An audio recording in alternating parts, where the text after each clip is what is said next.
McMartin preschool in Manhattan Beach, California. The scene, it is alleged, of one of the biggest and most bizarre cases of sexual abuse of children in anyone's memory. Today, nearly 5 years after the school closed down, the case against the people who ran it has finally gone to the jury. Good evening, I'm Ted Koppel, and this is Nightline.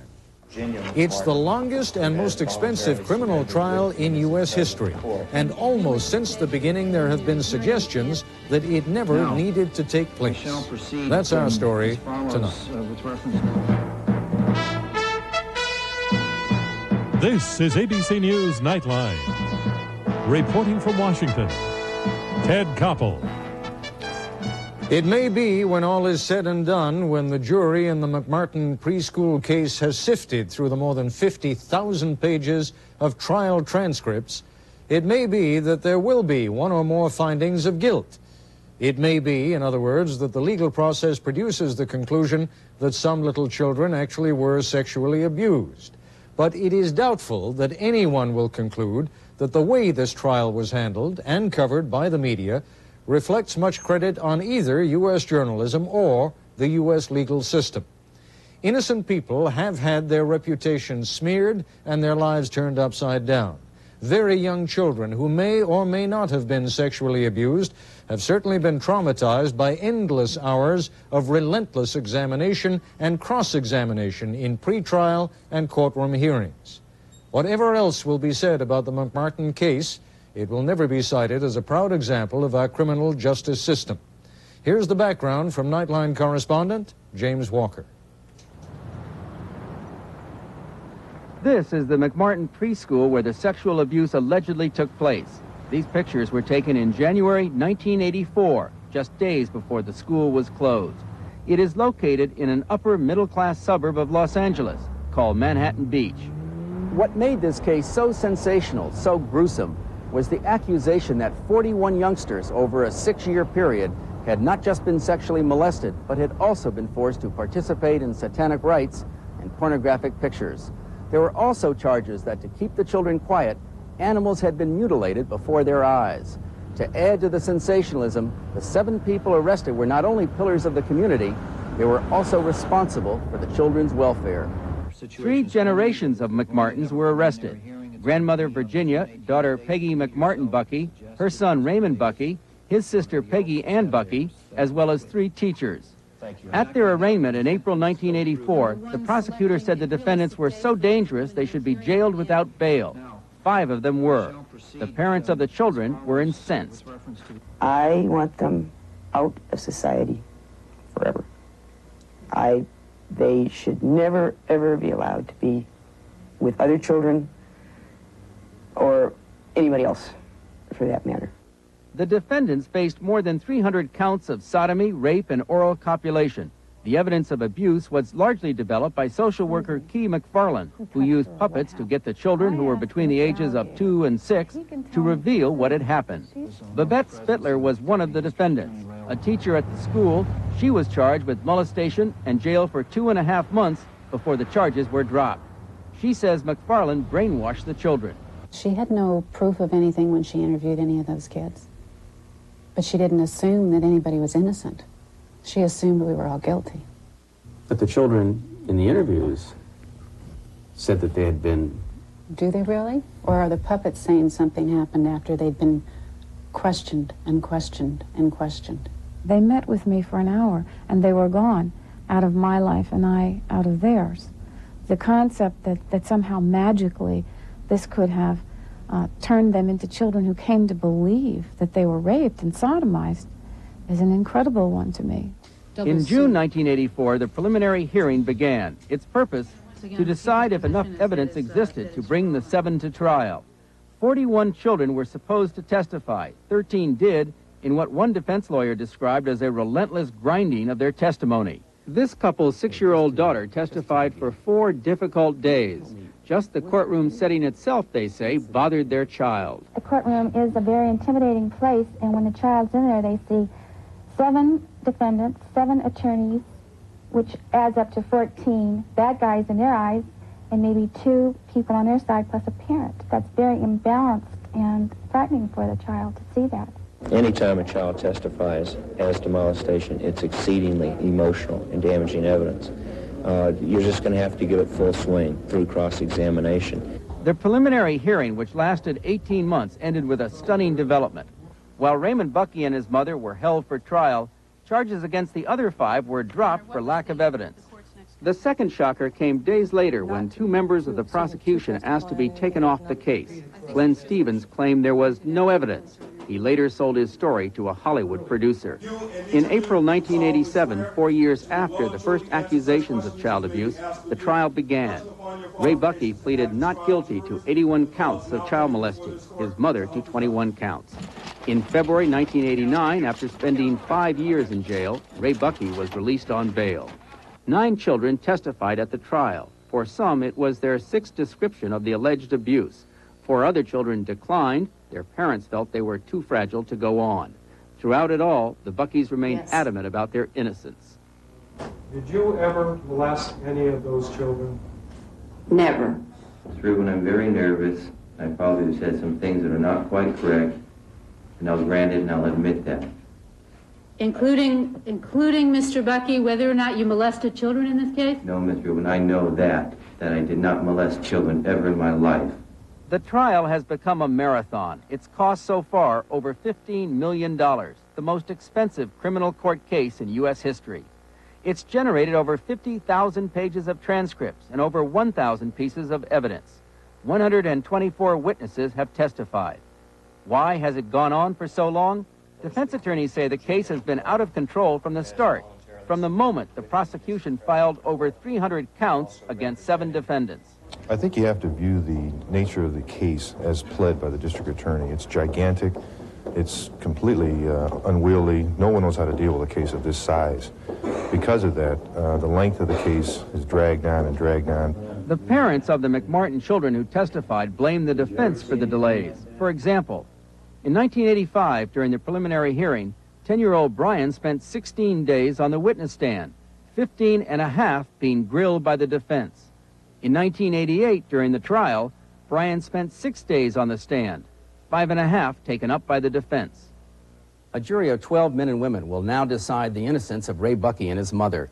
They will have to sort out difficult questions such as how, for example, the children's compelling story of abuse could go on for so long without anyone noticing. But beyond what happens to the Buckeys, this case has also turned into a trial of the legal system itself, of the rights of defendants to a fair trial at the expense of children who have been repeatedly questioned and badgered about sexually intimate details in a case that has gone on now for 6 years. I'm James Walker for Nightline in Los Angeles. When we come back, we'll talk with the dean of a California law school. He has been following the McMartin case for most of the past 6 years. We'll be talking with a Los Angeles television critic who accuses the media of what he calls knee-jerk hip shooting in covering the story.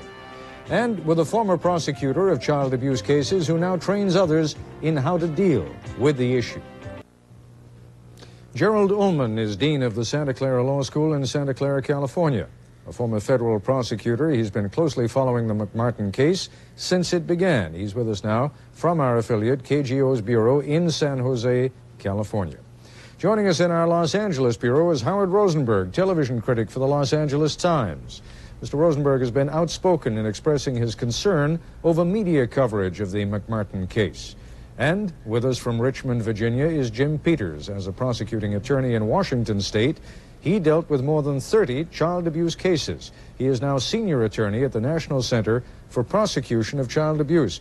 Howard, because I would like to begin with this in the macro sense, the broadest possible sense, let's talk about mass media coverage of the case. What's wrong with it?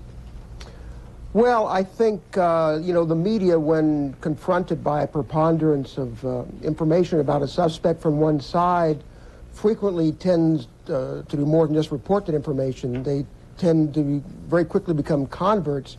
And I think that's really what happened in the McMartin case in the early days. There was like this hysterical atmosphere, I think, that the media contributed to. A lot of it was on local newscasts out here. Some of it even on the network, on a 2020 segment, for example, that I can recall, you know, the segment just all but indicted these people and almost convicted them and hanged them ahead of time, even before the trial. It was appalling. They threw in a couple of allegedlys, but it hardly balanced the kind of accusatory tone of the reporting. By the time the piece was over, you know, saying these people were allegedly guilty had about the same kind of impact as saying that Dr. Mengele was an alleged war criminal. It just wasn't balanced out. Mr. Ullman, for some reason or another, the jury in this case was never sequestered. That is, it was, I gather, always able, if it wanted to watch television, listen to the radio. For all we know, even now they are not sequestered. They could be watching this program tonight. Isn't it inevitable that the kind of coverage in this case is going to have an impact on a jury? I think that's quite likely, but I don't see how you could sequester a jury for 2.5 years and isolate them from their family and friends and associates. The burdens on this jury are just incredible in terms of having their lives turned upside down for 2.5 years. I think that is beyond what we should ask any jury to endure. But you are suggesting that somehow one could have known at the very beginning of this trial that it was going to run longer than any trial in the history of U.S. criminal proceedings. I think this was all foreseeable right from the beginning. And because? Because the case was overcharged, plain and simple. And I think it was done deliberately for political reasons, to advance the political career of the prosecutor who initiated this case. When you say overcharged, what do you mean?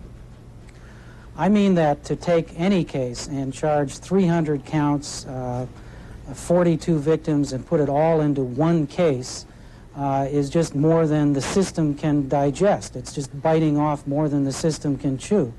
The case could have been broken up into smaller parts. It didn't all have to go to trial in one piece with 7 different defendants and 300 counts. Could the judge, should the judge in this case have just said to the prosecution, you're going overboard, I want this thing reduced, I want half a dozen charges brought rather than 300 charges brought? Was that within his jurisdiction?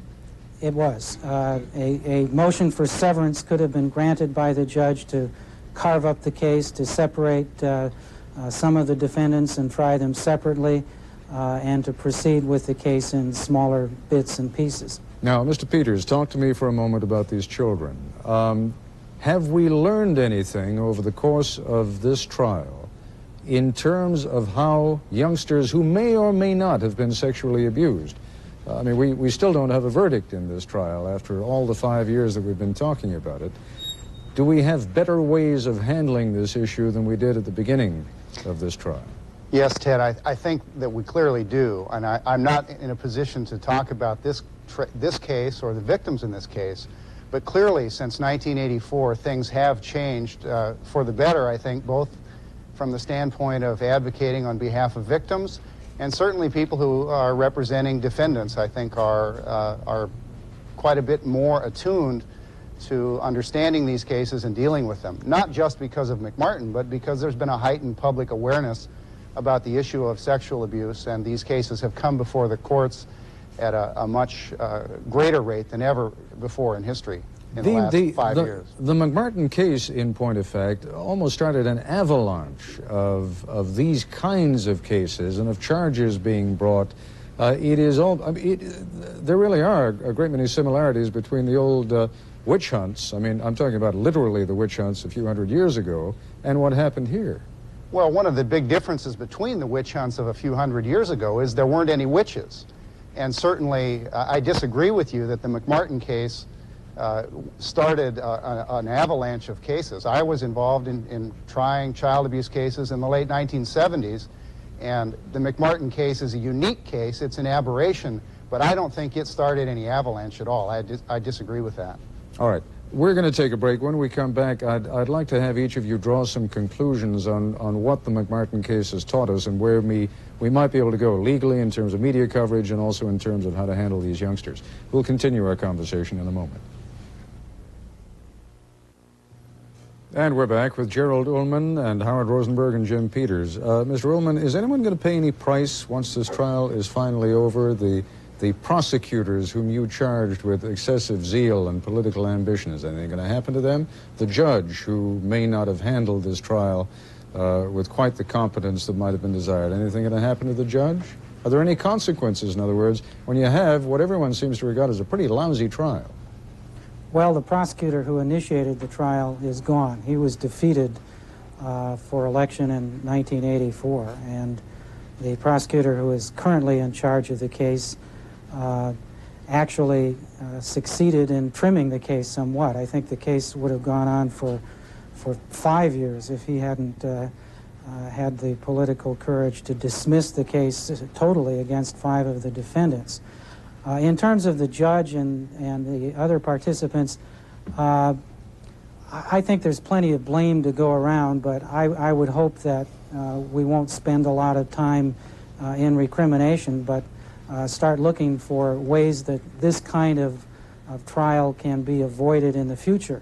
I think we need to develop ways within the criminal justice system of isolating the mega trial, assigning it to judges and prosecutors who are experienced in moving these cases along, spend more time trimming the case in advance. And unfortunately, the case is now being used as a vehicle to make changes in the system that I think will make it even more difficult to control these kinds of cases in the future. Give me a very quick for instance, and then I want to go on to well, for instance, we have another criminal justice initiative coming up on the ballot in California in which it's proposed to make preliminary hearings much shorter by using hearsay evidence to allow direct indictment to go directly to trial.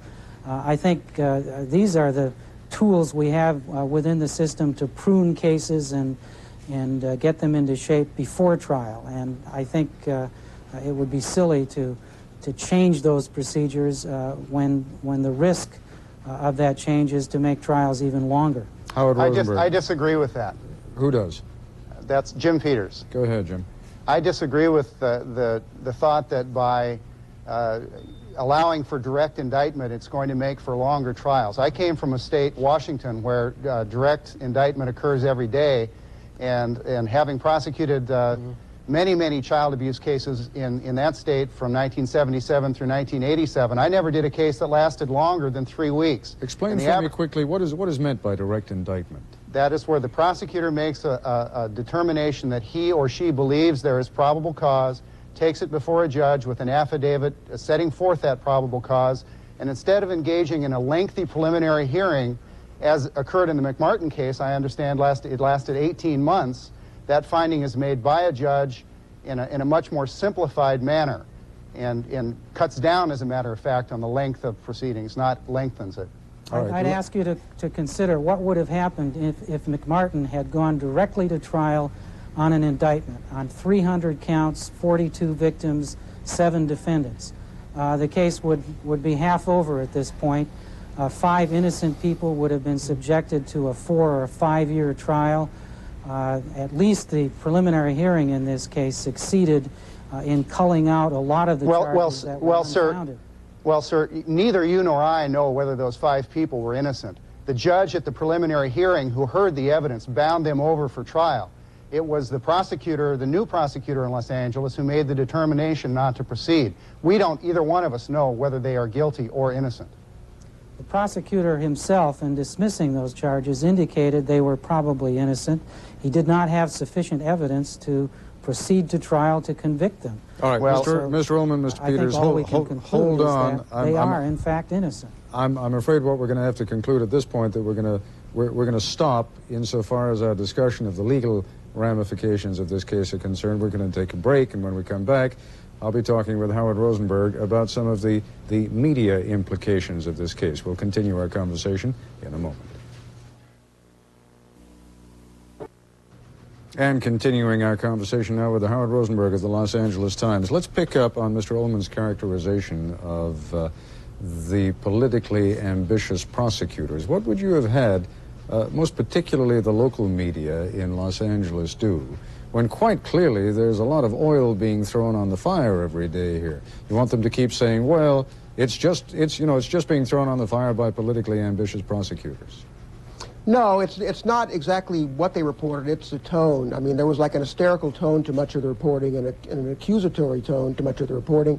And I don't think it's something you can just isolate, you know, with McMartin. I think, if anything, the McMartin case was an extension of and dramatized the way we in the media, and especially television, because of its emphasis on pictures, cover a lot of stories, especially crime stories.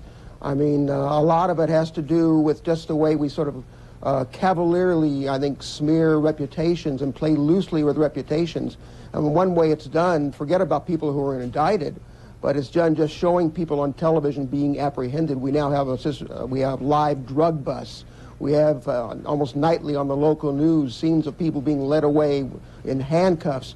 We don't know the ultimate disposition of those cases. For all we know, once they get to the police station, these people are freed because of lack of evidence, but the stigma through the pictures lives on indefinitely. All points well taken, Eric, but given what you know to be the exceedingly competitive nature of the relationship among local stations on the local level and among the networks on the national level, is there anything that you feel can be done about that, or is likely to be done about that?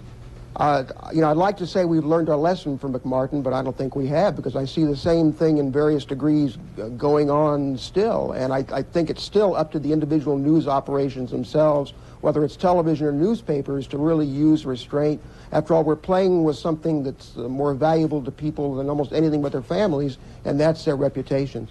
Howard Rosenberg, thank you very much. Gerald Ullman and Jim Peters, I thank all of you for joining us this evening. That's our report for tonight. I'm Ted Koppel in Washington. For all of us here at ABC News, good night. This has been Nightline.